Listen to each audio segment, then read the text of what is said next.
Good morning. Hemshech Chaim Beis with the conclusion and the background material, source material, namely in the middle of the Mittler Rebbe, beginning of the Mittler Rebbe's Maimer, Ika Hashem Alekeinu, Chanukah Maimer, based on the Torah of the Alter Rebbe's Maimer, which we learned earlier, and its explanation. Okay, coming from Yutes Chav Kislev. Hope everybody had a good Rosh Hashanah, and now we are recharged and renewed to take on even a deeper way and more personal way Chassidus, namely particularly what we're learning right now. So let's sum up where we're at, and then we'll continue on. So what we learned so far is the central theme about Ner, to understand Ner Hashem Nishmas Adam and Ner Mitzvah, why the word Ner, candle, is used for both Hashem and for a mitzvah. We need to dissect and understand the anatomy of a Ner. And essentially it's made up of what he calls here two parts that create the Eish, the third part. In Torah it was actually said three things. So it's three things. So you have the psila, the wick, you have the shemen, the oil, the fuel, and then you have the flame itself that is fed by. The shemen is drawn into the wick. The wick serves like a mamutza, an interface that where the flame burns. But the flame is actually burning by consuming the oil, not consuming the wick. The wick in the nimshal is the nefesh alakis. We began learning on page 363, what he calls inyan neshama lekis. Afterwards, he uses the word nefesh lekis that manifests within the body. The shemen is nefesh hativis, and the shemen nimshach achar psila is the whole purpose of transforming and harnessing the animal soul. V'kol ba'era leki, that it should be absorbed, should be consumed into the divine light. This nefesh habamis, or nefesh hativis, he called it, is rooted in toyu, which is on its own cheshech, and the goal is to transform it to light. The shem ban of the nefesh habamis, but through shem ma of the neshama. And that's where we stopped. And now he's going to continue discussing these two forces within us, because essentially we're talking about the nefesh halikis and the nefesh habamis, the divine soul and the animal soul. And of course, this process is a arduous and complicated process, because you need to bring together two different realities. Actually, let me correct myself. We began reading further as well, now I recall. So, how does he begin to explain it? L'hovim bir kol zeh, yesh lahagdim chila, the root of the nefesh halikis, nefesh habamis. In the Gemara, that's called yetzer tov, yetzer hara. The lashon of the Gemara is by tzadikim yetzer tov sheftan. The yetzer tov is the shefet, the one that governs, the one that rules. Doesn't say shelton, but shefet, as the Rebbe says in Tanya, means to be like the one who states his opinion. But shefet here could also mean one that's ruling, the tzaddik, the shoyim, the yetzer hara sheftan, and bein nizeh v'zeh sheftan, meaning both have state their opinion. By a tzaddik, the nefesh habamis is either gone completely, but definitely does not have a say in his life. But the yetzer hara is the nefesh habamis primarily that has the say. And bein is both zeh v'zeh. The mashmash b'shabeza nefesh shekroyet nefesh kis navzan sheltes. So it's mashma, he says, that they're not just sheftim, they're shelet. And that's not a contradiction what it says in Tanya. At the end of the day, they state their opinion, but that opinion matters. And that tzaddik, that opinion is what controls the tzaddik. Like it says in Zeir Neitz Chaim, Ulapomim is gaber b'chinas hatev, by the Beini, of course, the yetzer tev, Ulapomim is gaber b'chinas hara, the yetzer hara. So at times one dominates, and sometimes the other one dominates. We gave it a love. like it says that the Yetzer, that evil inclination is in a human being from childhood, means it's implanted within us. And every day it has the power, and often it overpowers us. The Yetzer Hara, with its interests and self-interest. And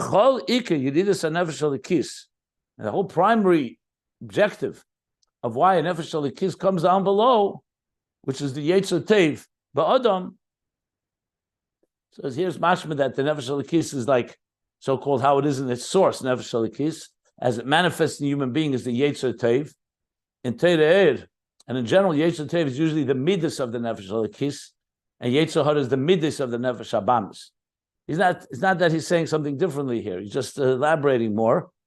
So now, what is the Yerida of the Nefesh Halikis, which is the Yetzer Teiv in the person? Because it only comes down for a purpose to refine this Yetzer Hara, which we'll soon see is the shemen, is the oil. Shehu haguf shenikra nefesh hativis, which is the body. What he means by that is not the Yetzer Hara necessarily is the body. It means it associates with the body and manifests in the body, meaning in the material part of the human being, which is called the nefesh hativis, the natural soul. That's the whole ikar of the nefesh halikis, is to come into the Yetzer Hara below and to transform it to godly holiness, the kedusha of elikus, because the neshama itself ain't tzarech tikkun, because it comes from the world of tikkun. It's already have tikkun. It comes from the world of tikkun. The nefesh habamis comes from the world of toyu. So it still needs tikkun, it needs repair. It needs to be harnessed, it needs to be directed. But the nefesh halikis and the neshama atzmo comes from elam tikkun. Shu shema, like we said before, shema is the world of tikkun, bittul. That's why it's called Ner Havai, Ner Hashem Nishmasoda. It doesn't have to become a flame. It is already the flame of God. It's the Shem, it's the animal soul that needs to be turned into a divine flame. So it comes down to be Mavar, the Klippas Nega of Nefesh Hativis.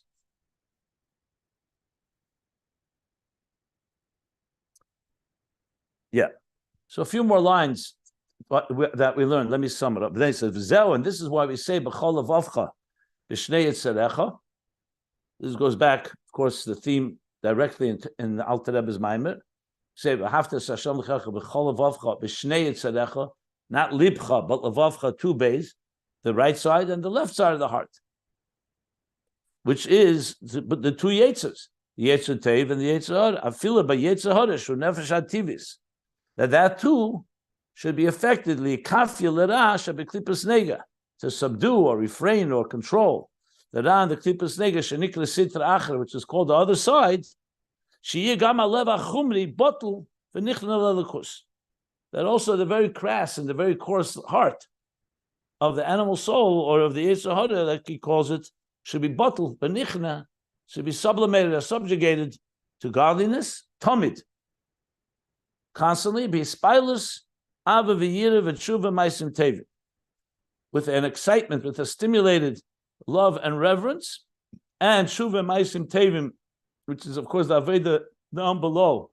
Shuva means not always shuva nachet. Shuva means in general return, to reconnect to godliness, and maisim tevim, good deeds, and not to follow whatever it's with the whims of its heart's desires. So that's the purpose of it all. Nefesh halikis should train the nefesh habamis and direct it toward godliness and transform it toward godliness, and it shouldn't follow shiras libe, which means its own heart's whims and desires and inclinations. And that's where we did stop. That's where we stopped. Okay. So what we've established now is the nimshal. We now understand the three components of the candle, which is the wick, divine soul, the oil, the animal soul, and the purpose is to transform the oil into fuel for the divine fire that it produces. So that's the basic parts that we're addressing now. Now he's going to continue with the question that the Alter Rebbe asks And you'll be very familiar with the question because the Rebbe Rashab asked the question on page 1466, and it was one of the questions that he never answers. That's why we turn to these Maamorei where it is answered. But what's the question now? So briefly, the question phrased in different ways by the Alter Rebbe, the Mittler Rebbe, and the Rebbe Rashab, they're all essentially the same question, but their wording is different. How? That's very good. The goal is to transform the animal soul, but the animal soul is all animalistic.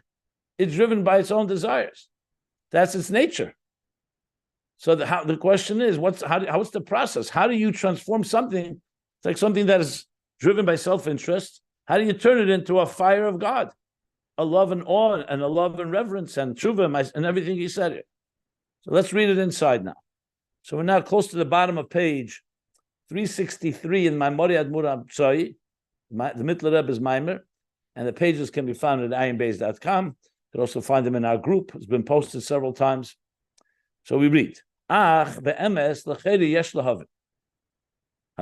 in truth, we have to seemingly understand here.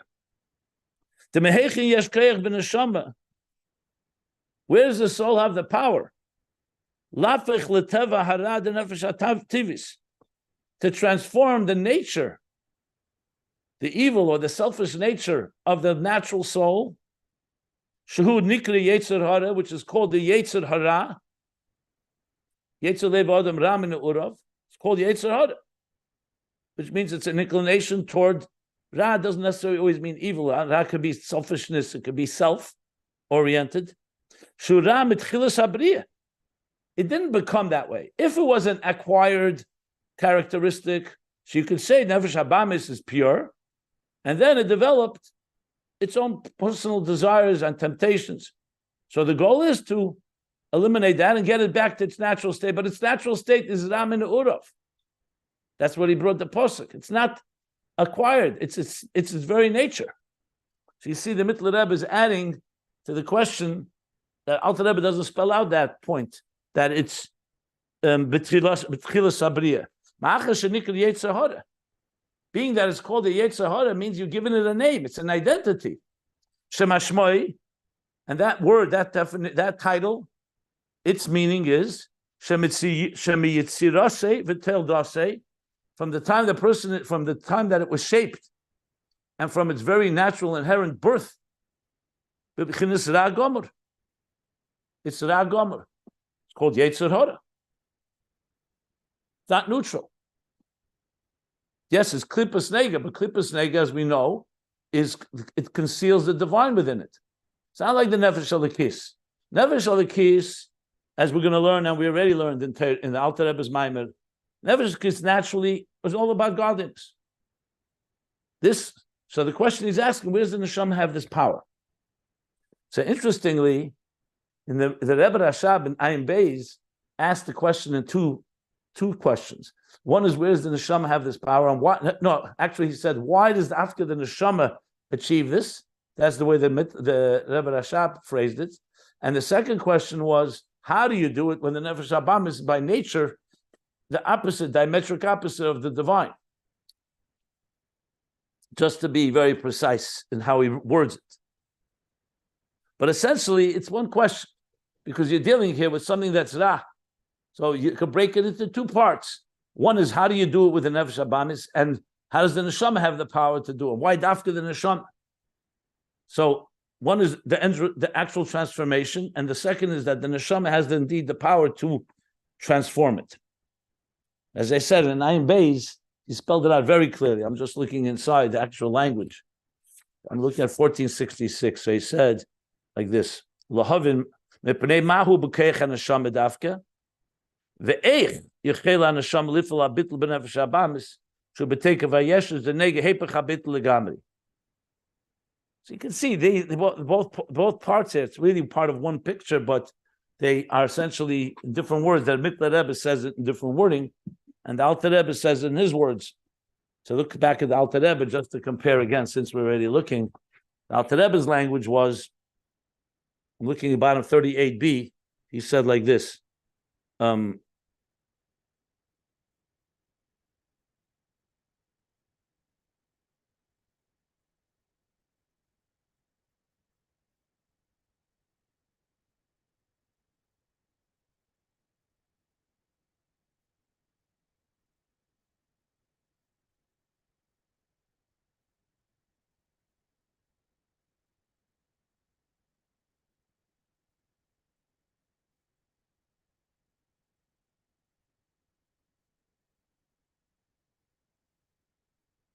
Why am I not finding it?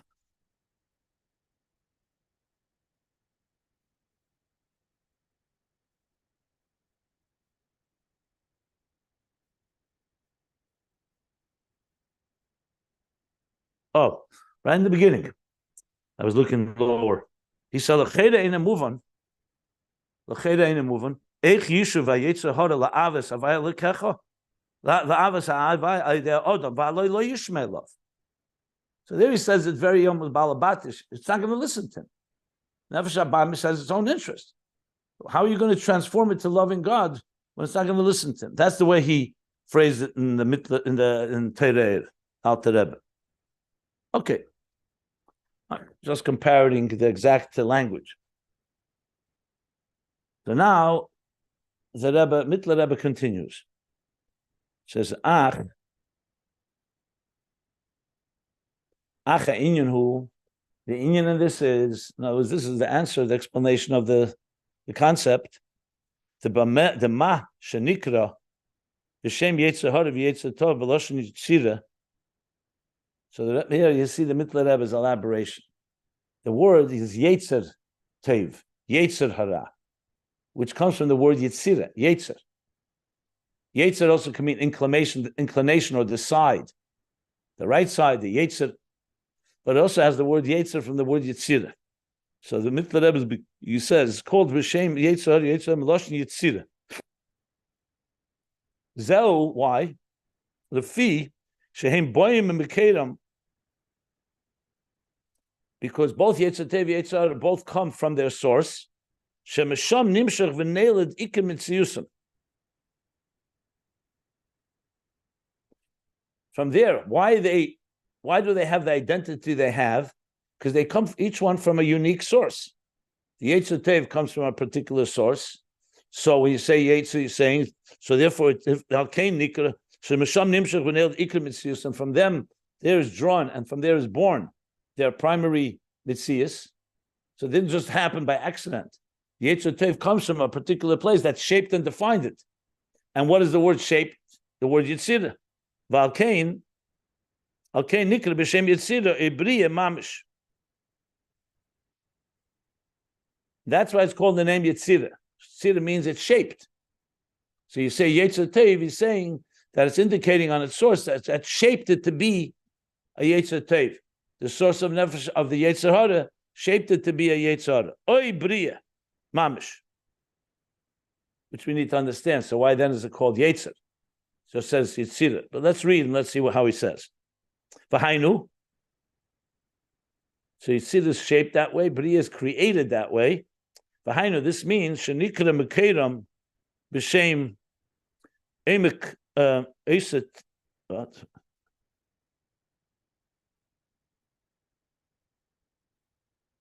Ose tov ose ra.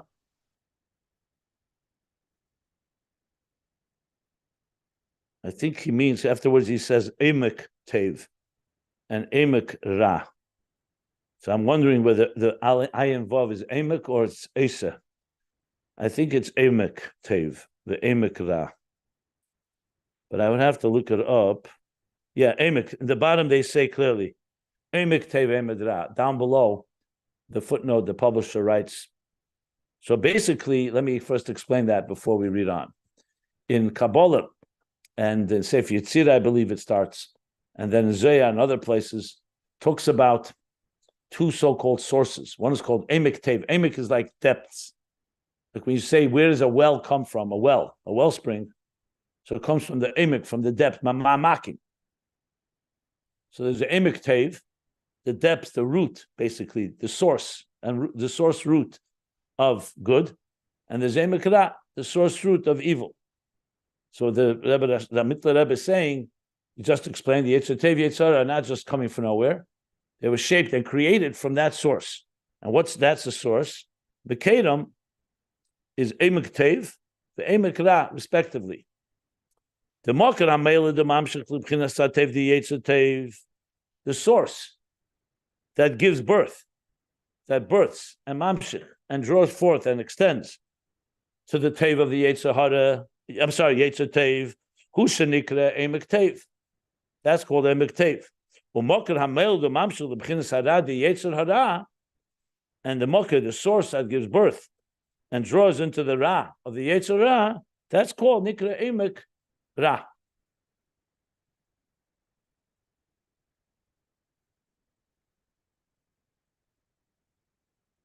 So he doesn't really explain in detail all the point, but what basically we can derive from this is that the reason it's called Yetzer is because it's talking about how it's shaped. So he says Yetzer Bria would mean how it's created. Created, when you create something, it's more the very entity is created. That doesn't yet necessarily have shape and form. You think of it like a raw piece of clay that hasn't been yet shaped into a pottery or another object. So Bria Yetzira. So it sounds to me what he's saying very briefly. He says it's called Yetzer because we're discussing why does it have that shape and form? Because Yetzer Tev means it's shaped based on its source. It's being shaped from Emek Tev, so it's rooted fundamentally in a level of Tev, the depths of Tev, like the source of goodness, kedusha, and the Yetzer Hara is sourced in the source is Emek Ra. Why it says Bria? Because it doesn't say Bora Tev or Beta Tev. It says Yetzer Tev. So I think he's trying to say is because the fact is it's also created that way. It's created and shaped.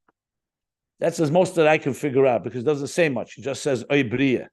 Just trying to explain that word. Okay. I mean, for me, that's sufficient. Maybe other places he talks about it more. I don't see in the footnotes that they discuss it. But then he adds one more thing. In the end of this paragraph, he says, Vehein, hanikroim kisnin de misavusa de klipas nega. And this emek ra that shapes and creates the Yetzer Hara has another name. They're called the impure. Misavusa is the word from tuma, impurity. So it's the kisnin, the crowns of impurity. You can have kisnin de kedusha.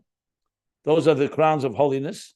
And Kissin Misavusa is the Kissin from the other side, which are often referred to the Kisarim of Tayu. Even though Tayu itself is not Klippa, but it ends up becoming the root of it, because Tayu is a selfish world where all the entities are so intense that they don't tolerate one another, as we learned earlier in volume 1. So the expression of Kabbalah Chassid is Kissin the Misavusa. The Klippas Nega, Klipas Nega, so you have that is the side of the Yetzer Hara, as Lazelu Umazeh Asa Lekim, because that's how God created things, parallel worlds. Zeh Lu'umazeh. Everything has an alter ego, if you wish. It has a counterpart on the other side. So you have Keser and Kedusha, you have Keser and Klippa, Misavusa. You have the Yetzer Tev, you have the Yetzer Hara, Emek Tev, Emek Ra. Kiyadua. They do zeichen on this to look earlier at page Mem Gimel. Mem Gimel or Samach Gimel? Samach Gimel, sorry. Let me look a second since I have the book, the Sefer. Let me just see what if maybe there's something more said there that helps here to understand what he says here. Okay. Yes. Zeichen Zohar Shmini. Kissen Mesavusas from the Zohar. Eitzadas, yeah, Tevera. Kesem Masavusa, Echol is the Klippa. That was the Iker Shvira of Tayu. And then there's Kisin the Kedusha. Now the reason it's called Ksorim, it says in places that the spheres of Tayu are all called Ksorim. Still Makifim, because the Eris and Kalim never are at peace. They never came to a place of harmony. Settled in, like in Tikkun, so it says the spheres there are all have the intensity of a keser. Keser, like Ratzin, is very intense. When keser manifests in Chachma, Bina, Das, and so on, it settles in and becomes a pnimi. So in other words, Toyu is really more Eres Makifim than Eres Pnimim, because pnimi indicates on integration. That's one of the reasons given. So on one hand, it's very intense. On the other hand, it's not integrated. And as such, it becomes the moked of Klippus and the moked ultimately of the Yetzer Hara, like he just said. And zela umazeh, so you have both sides. Now, what does this help us? We'll have to see how this develops. All he explained now was these two forces. Didn't answer the question, obviously, how do you transform it?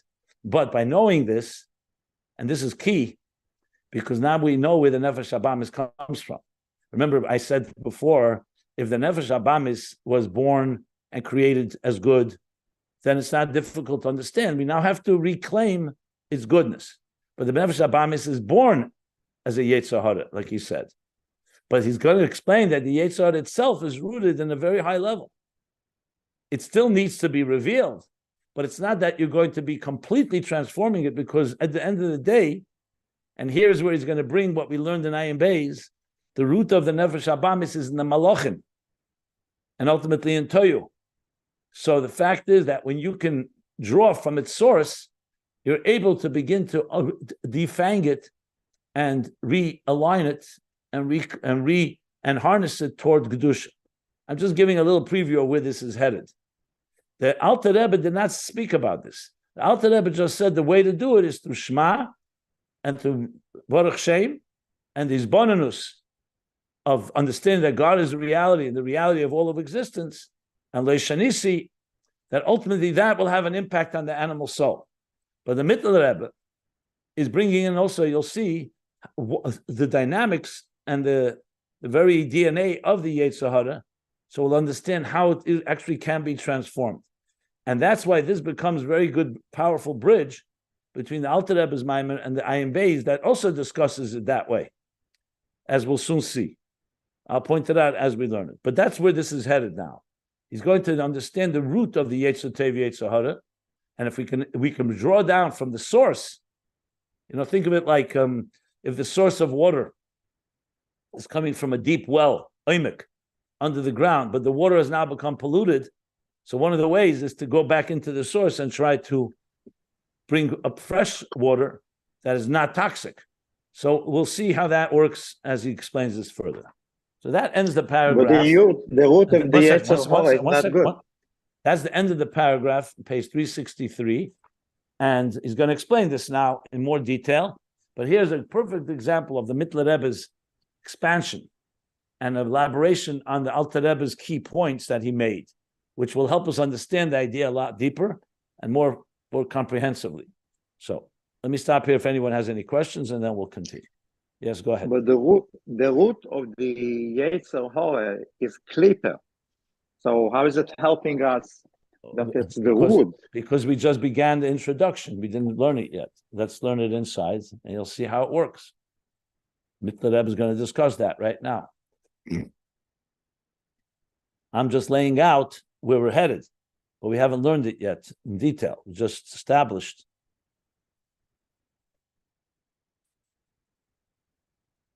The question is, what's the root of Klipper? If you want to give it a little thought.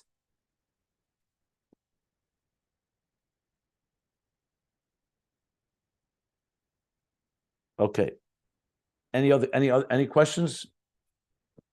Not, we'll go to the next page, 364. Ubira Inyan. Mittler Rebbe explains now. Explanation of this Inyan. Kiyadua, b'masha kosav, as it's known, what it says in the Pasuk in Keheles, Kiruach ha'odem hua ela lamayla, that the spirit of a human being, you could even say the breath of a human being, goes upward. And the spirit or the breath of an animal goes downward.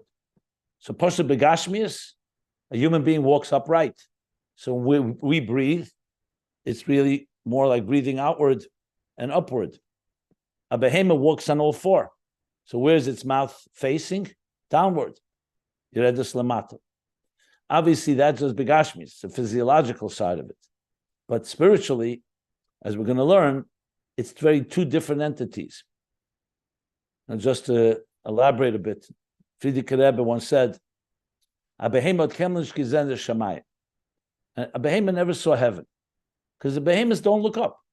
The concept of Sa'u Morem Einechem, raise your eyes to heaven, for the Mi Bore Ela is uniquely human. Animals walk on all four, and that's not by accident, because that's not their purpose. They're not meant to be seekers. They're meant to be implementers. They were created for a purpose to function in this world.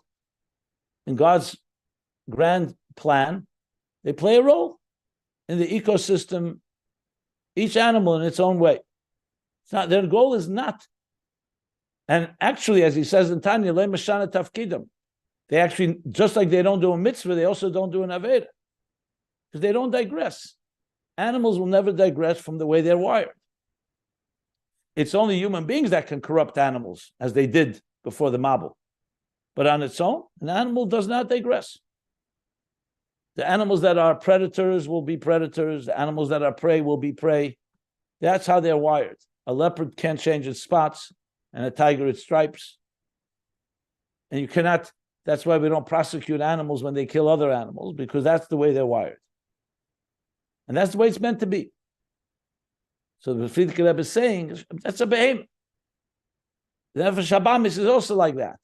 It looks down, it's interested in its own needs, survival. And that's why we have the concept of animal bliss.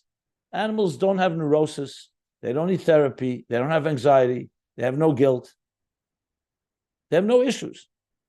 Humans are the ones that are complex.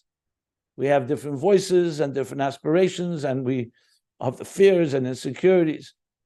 But above all, we're able to look up. Because we look up, a human being is completely different. Adam, gematria ma, bittel, behema gematria ban.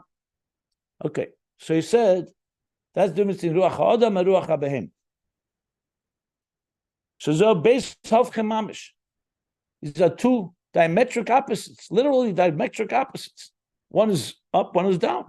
The ruach adam hu nefesh alikis, that's referring to the divine soul, ha'ela l'mayla b'mkedam, a divine soul that's always aspiring and longing to go up to its source, Shemisham nechtzava shenikra a mektev canal, from where it was chiseled, from where it was formed.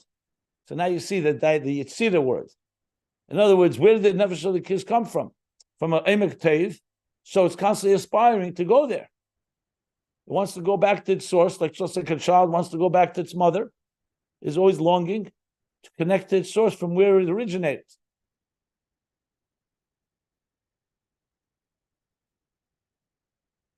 Now he explains what means emek tev, not just the depths, it means it's the atzmis, the power, the core power of the soul, the way it is in its source. So neshama indeed comes down below, but it never forgets and retains its divine source, and therefore it aspires to go there. That's its atzmis, the atzmis keich of the neshama, the way it is l'mayla. Kamesha kasu b'zeyar, like it says in Zeyar, shenikra koyach kadisha, that's the koyach of kaddish. Kamoi, let's read inside. We'll see what he means. Kamoi ha'onei omen yeshem meraba b'chol koyche. You may recall, Ayin Beis brings that earlier about echad. It's like when you say, the Gemara says, a person says omen yeshem meraba with all his might.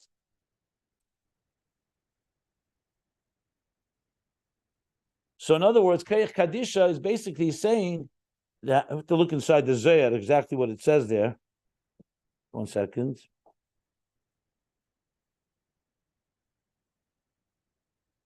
Yeah, it's Zeichen Zayar Pinchas. I have to look it up. But the bottom line is, kol keche means that it's not just you're doing it with all the power, you're drawing from your inner resources when you say Amen Yesh Meirab. Kadisha could be the koyach of Kaddish. It could also mean the koyach, the holy power, but I think he means the koyach of Kaddish. That is b'chol keche, u'ba'venes, and God forbid, when a person sins, ba'venes ha'adam omar, kashal be'eni kechi, that my strength was depleted. Ba'avoini. What did I say? Ba'veni. Yeah.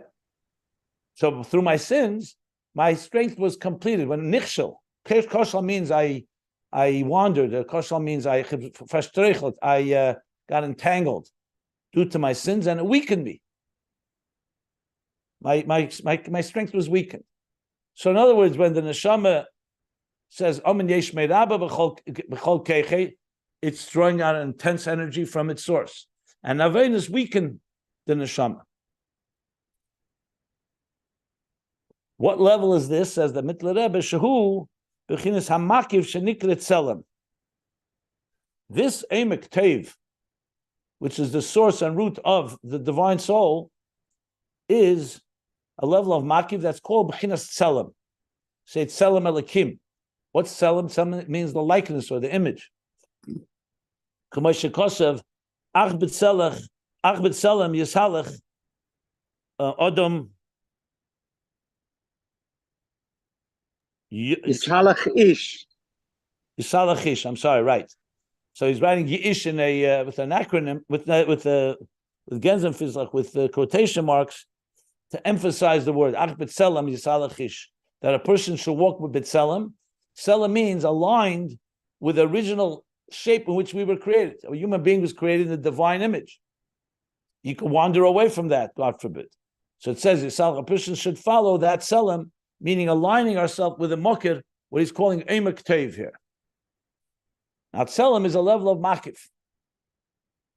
Makiv means it's not within us, it's the source from where the Yetzer Tev originates.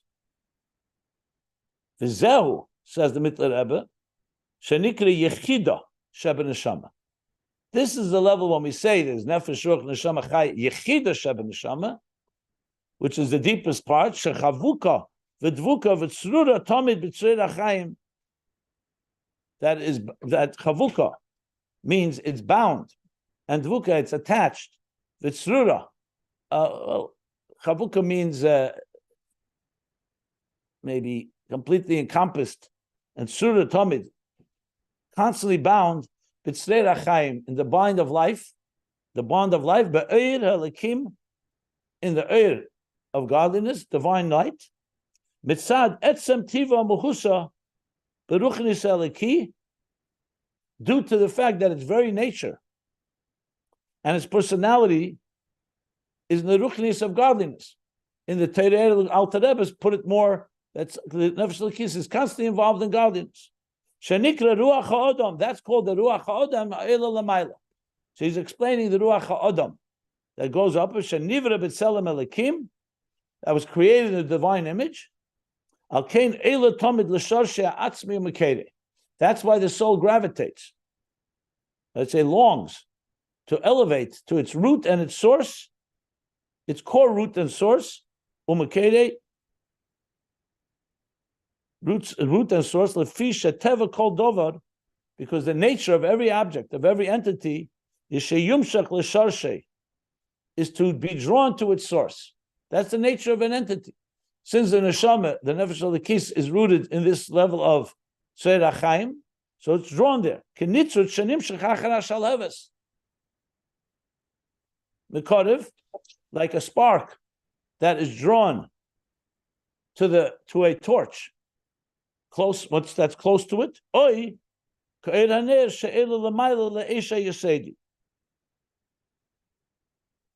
like the flame or the fire of a candle that we see reaches upward. Le'esha yesedi, to the Yesha yesedi is the shadish of the yeseda eish, the way it is in its source. Alter Rebbe says it's in Tanya also perikutes.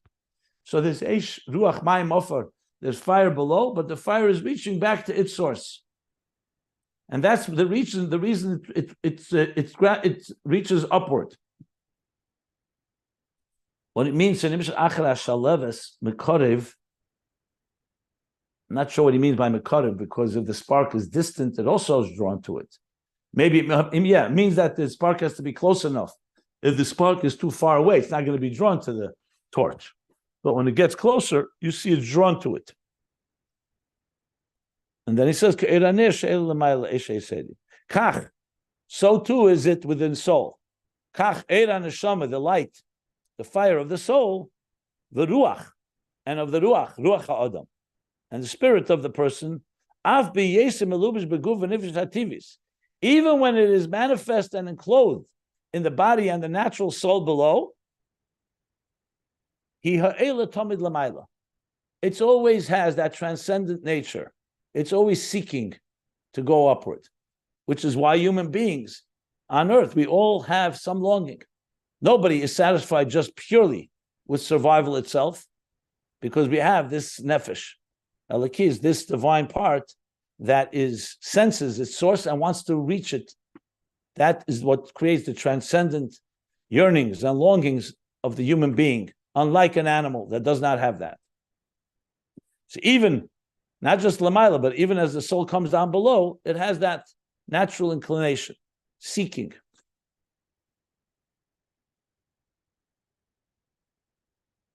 Okay, so most of what we just learned is not in the Maimer of the Alter Rebbe. Doesn't really talk about Yechidi, didn't talk about his Makifim, the Tzelem. But the Alter Rebbe is, as I said, dissecting further the whole idea, what is the Nefesh Elikis, what's a Yetzer Tov? Any questions?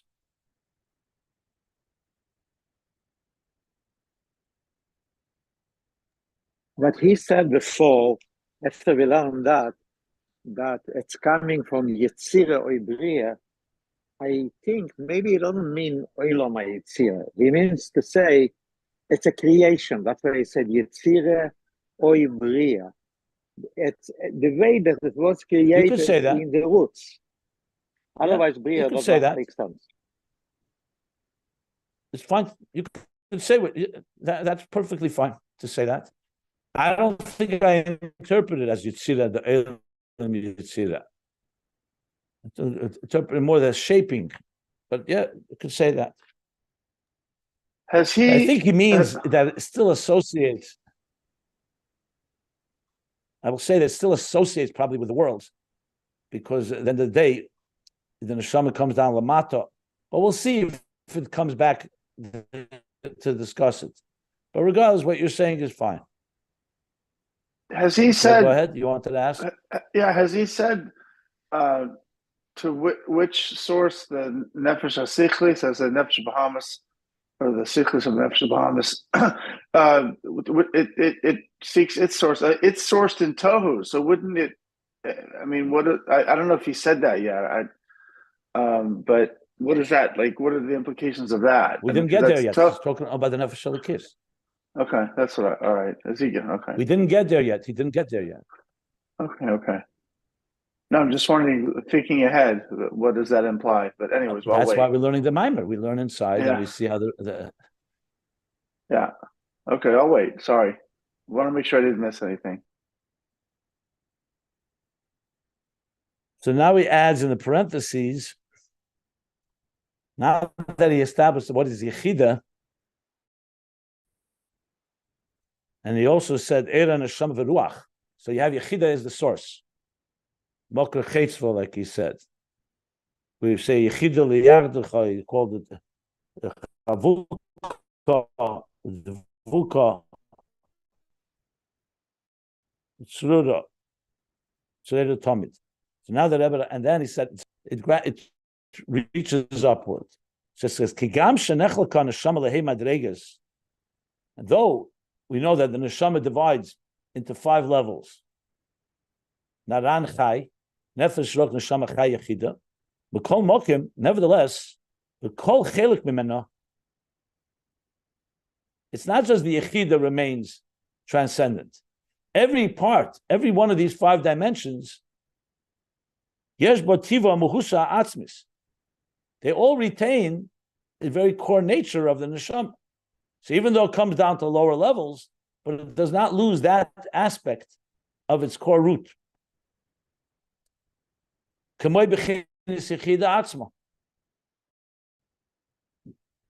they all retain that element just like it is in Yechida itself.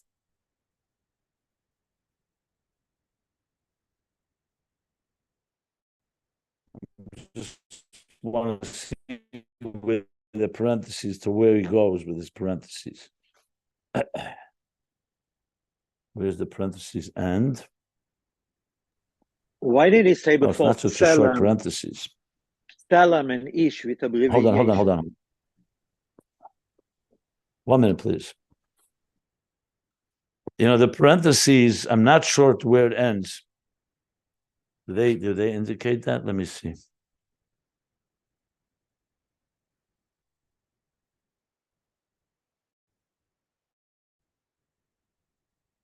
Okay. Not sure where this parentheses ends, to be very honest. Maybe at the bottom. No, that's not there. That's the second parentheses. The third parentheses.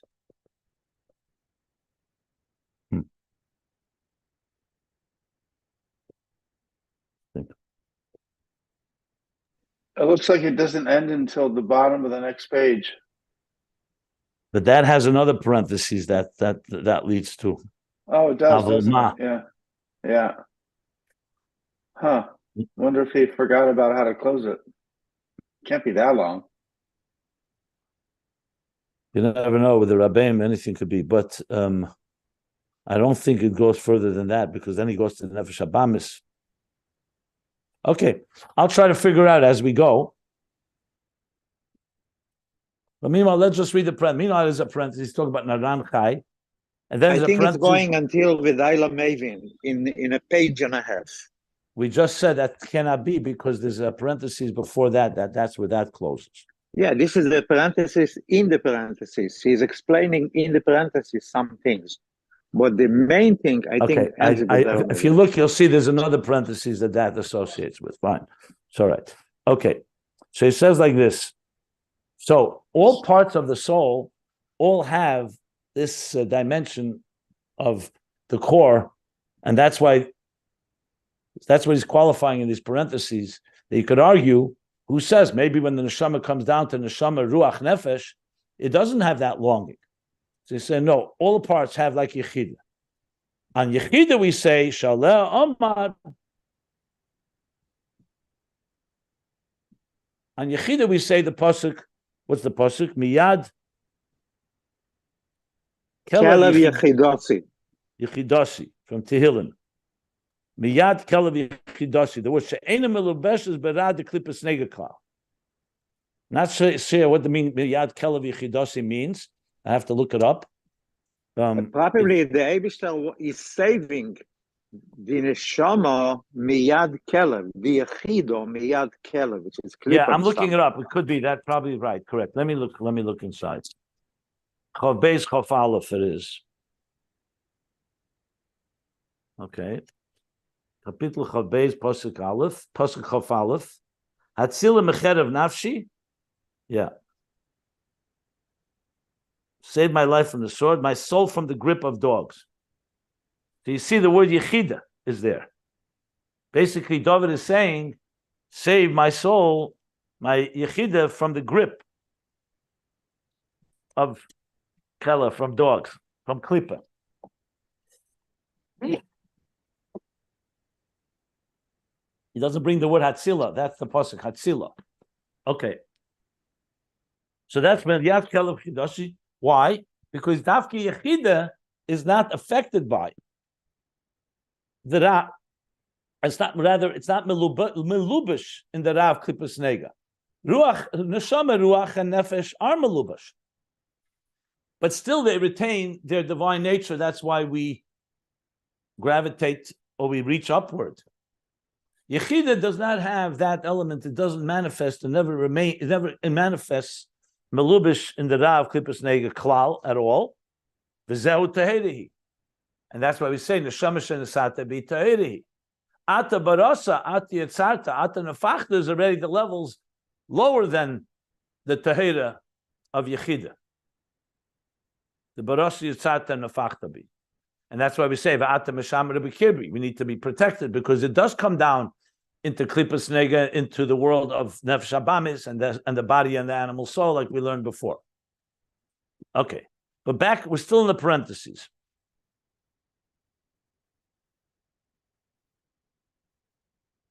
The truth is, I argue now that the parentheses ends right here. This chulu should actually be a double parentheses. Yeah. That's what I would say. It doesn't go very long because what he's going to continue to discuss is relevant to what's outside the parentheses before. So I would submit that the parenthesis goes after the word tahiri hichulu. A double, it should be another parenthesis there. That was missing. So bottom line, what he qualified is that all parts of the soul, even the lower parts, all have this element of ruach ha'adam elamayla.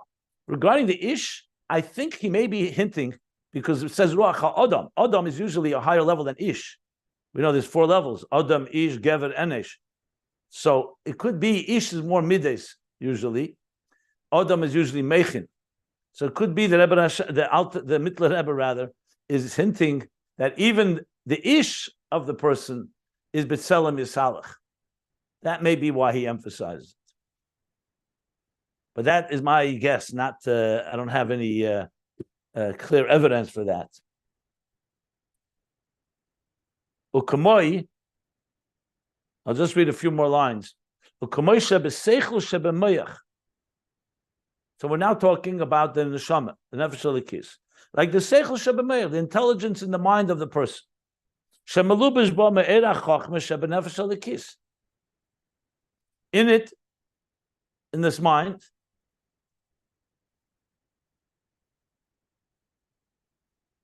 is melubish from the chochma of the nefesh elikis, is melubish manifest within the meich shebereish, the seichel shebemeir. So now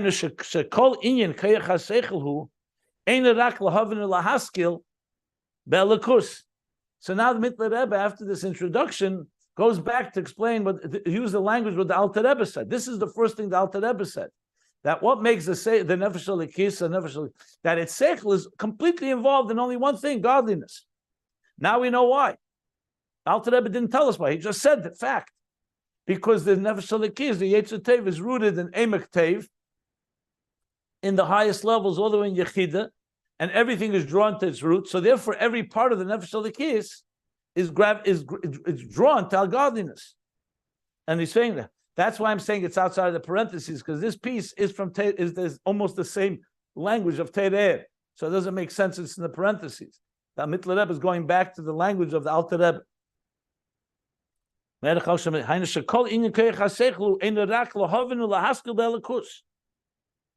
whole seichel of nefesh elikis is only one interest, because it's Eila Lamayla. It's to go back to its to it. Now we understand why, because all parts of the neshama all have that nature in them. The kol seder satera shenikraim chachma elikis levad, and it aspires to understand all the secrets of the Torah, which is only chachma elikis. It's solely and exclusively divine wisdom. But other types of wisdom and intelligence, lo yesugol erzeh lahaskil. It's not capable. The divine soul is not capable of understanding things that are not divine. Lahaskil lahavin mu'uma. Not at all. Nothing. It's like trying to take a nefesh elikis that only understands godliness and put it into a world, a material world. It doesn't know wouldn't begin to understand what world it's in. It's only the nefesh habamis that will educate and allow the divine soul to understand this world. But on its own, it understands only elikus. Kiloi taskil rak medoveshu misharsha.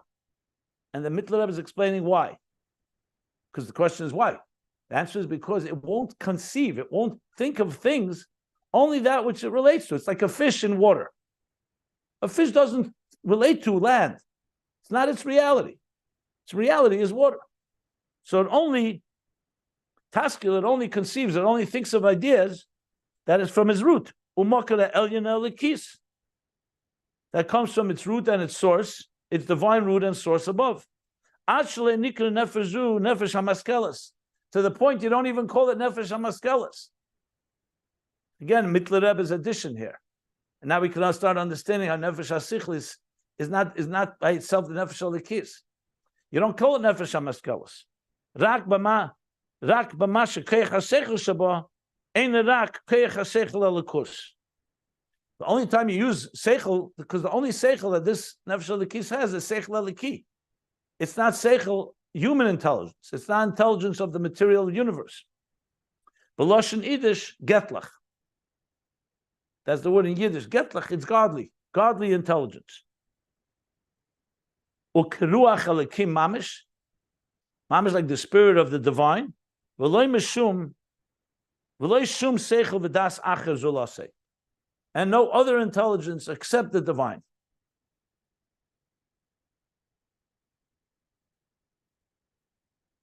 So you see clearly an elaboration of what the divine soul is like in its full glory. And we're not discussing yet the animal soul and how it affects the divine soul. I think I'll stop here because he's still elaborating quite a while on this, and we'll read and learn more. But this is the Mittler Rebbe style, which I can tell you now is not an easy style. You'll see that Mittler Rebbe is very known for an idea develops as it goes. As we go, new points will be made, and you'll wonder, why didn't he say it earlier? But that's how the Mittler Rebbe was, this like free flow that would just flow from the Mittler Rebbe. Chassidus would flow from him in that fashion. So his writing is very much like that. Ayin Beis, for example, or other Maimorim from the other Rabbeim, very different style. So you'll see. But that's why we have to go slowly and go back and forth till the picture is built. But he's building up the picture of what the Nefesh Elokis is. And if you go back to Tereh, it's fascinating to see how the Mittler Rebbe heard what his father said, Alter Rebbe, and then put this into writing and elaborating on it in different angles. So we're in the middle of talking about the very nature of the divine soul. After that, he's going to talk at the bottom of the next page about the animal soul the same way. What is its nature? And this is going to then take us back to the questions he asked. So how does one affect the other, and so on? So we'll stop here. Any questions any of you have, I'll be happy to take. And then we'll continue tomorrow. Okay.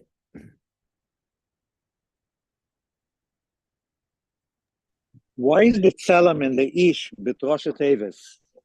I explained it before.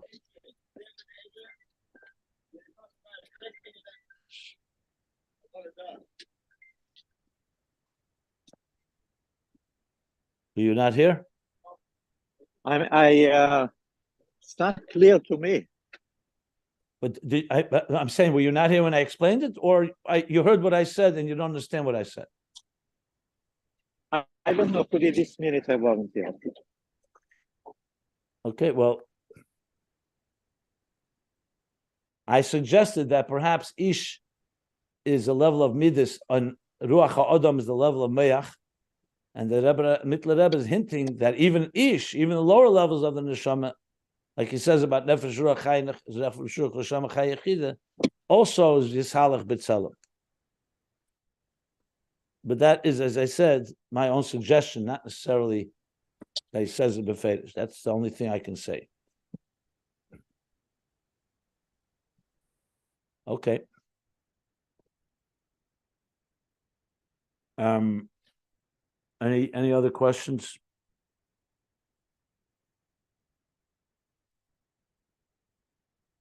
So we'll stop here by another parentheses.